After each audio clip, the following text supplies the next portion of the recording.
Fala galera, cá estamos novamente para falar sobre o quê? CrossFit, mais especificamente CrossFit Games. Hoje eu quero abordar um tópico, um assunto que é a parte fisiológica, a parte um pouco mais técnica da questão da programação da primeira prova, que gerou muita polêmica por causa do acontecido no CrossFit Games 2024. Eu não estou aqui para analisar o mérito da questão, até porque, na minha opinião, a partir daquele momento, o CrossFit Games tinha que ter sido cancelado. Mas vamos analisar a questão técnica de programação. Porque duas coisas me apareceram aí. Uma delas questionando a programação e de que a prova de natação tinha que ser antes, por isso que a natação é antes no triatlon e no Ironman, não sei o quê. Então a programação tá errada. E a segunda questão, que é de uma pessoa que eu admiro bastante, que é o cara do Odd Science, que ele colocou em um dos comentários, vou deixar aqui para vocês, numa postagem do Healer Fit, que a prova de natação, de acordo com as regras do triatlon, a partir de 83,9 Fahrenheit, a temperatura da água, as provas de natação são canceladas. E, na verdade, não é exatamente o que eu achei aqui, tá? Então, vamos comigo aí para dar uma olhadinha mais a fundo nessa questão. Então, em primeiro lugar, onde que foi essa prova? Lá no Texas, em Fort Worth, mais especificamente no Marine Creek Lake.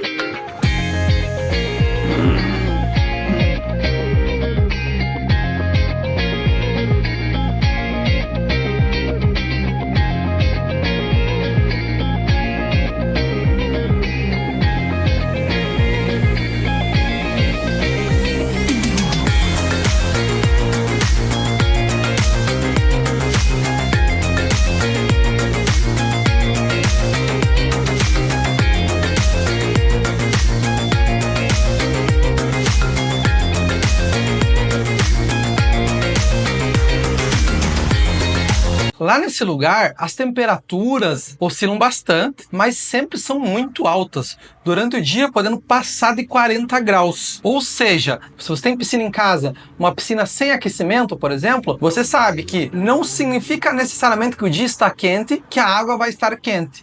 Então depende muito de como que veio essa temperatura ao longo do dia. Então assim, se a gente pensar que durante os dias, os picos de temperatura batem mais de 40 graus lá, a gente pode ter certeza que a água estava muito quente. E eu fui atrás também dessa temperatura média no Marine Creek Lake. E ele fica dentro de uma reserva lá em Fort Worth. Dá pra gente dar uma olhadinha aqui também, vou deixar uma imagem aqui para vocês. A temperatura da água muito alta. E em média, ali nesses dias aí, próximos ao que aconteceu no CrossFit Games, essa temperatura chegou a 88 Fahrenheit. Então, vou deixar a equivalência aí para vocês também em graus. Ele bate 31 graus. Então, imagina a água nessa temperatura para você nadar. Um ambiente completamente insalubre, visto que você acabou de vir de uma corrida longa, exaustiva e de uma temperatura elevada também. A prova já começou cedo, pensando nas altas temperaturas no meio do dia lá no Texas. Então, de acordo com as revisões meteorológicas, lá no dia, na hora que eles começaram, estava em torno de 27 graus. É bem quente, mas é bem plausível de você fazer uma prova ao ar livre, de corrida, né?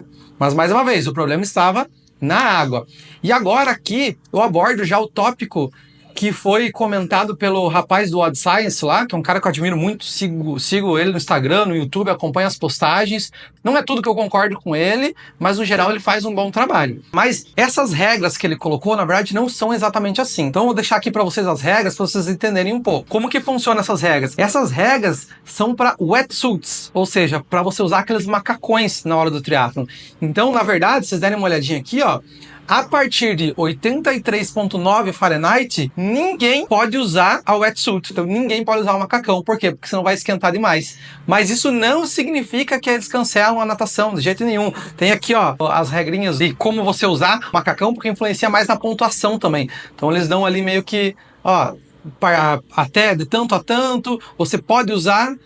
A partir de 83,9, ninguém pode usar. Tá? Mas daí eu encontrei também no USAT, que é a Associação de Triatlon dos Estados Unidos da América lá, uma tabelinha, um chart explicando exatamente as regras para a temperatura da água. E o que a gente acha vai de acordo com a metragem da natação também.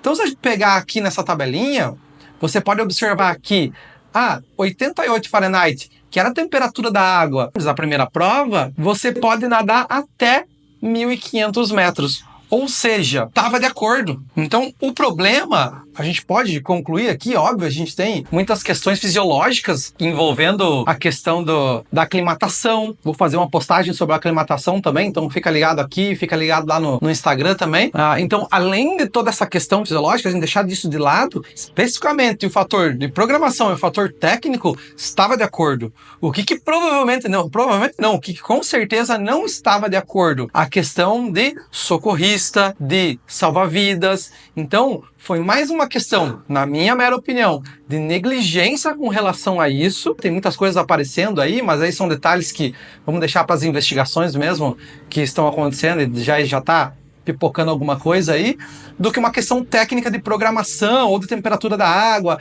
O próprio Hinshaw veio ao público, o Hiller colocou ali, foi nessa postagem que eu comentei, e o Odd Science comentou, e a gente foi meio que argumentando um com o outro ali, que era uma postagem do Hinshaw, primeiro falando que estava tranquilo, que aquela temperatura era boa para correr e tudo mais, e daí depois ele falando que, meu Deus, a temperatura estava não sei o que, isso depois que tinha acontecido o ocorrido. It is such a safe event overall. If they line up buoys properly, no, I don't think that there's any issues that any... It's more like a swim pool than an ocean swim. Oh my God, it's beautiful. It's beautiful. Yeah. And I've the heard entry it's points too and warm. exits. I've heard the water's too warm, actually. Please, you know what? I really hope no one says that, athletes, because outside communities, they listen. It's like, really? Races aren't done in Texas all year round? Of course they are. Okay, let me rephrase that. It's not ideal. That it would be nicer for the athletes if it was cooler. No, you disagree. It's good. It's not that hot. No, please. It is such a... Temperature is the biggest risk in swimming.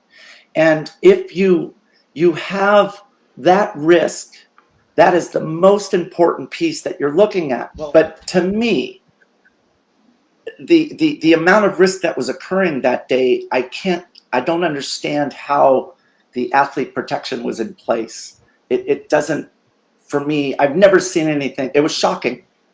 If that water temperature was 15 degrees cooler, it'd be completely different. You have to take into account these variables. And unfortunately, people like Brent Fikowski, if he was involved in that meeting, would have said the same thing, because he has an eye just like mine. It's really a difficult spot, and I didn't have to say anything.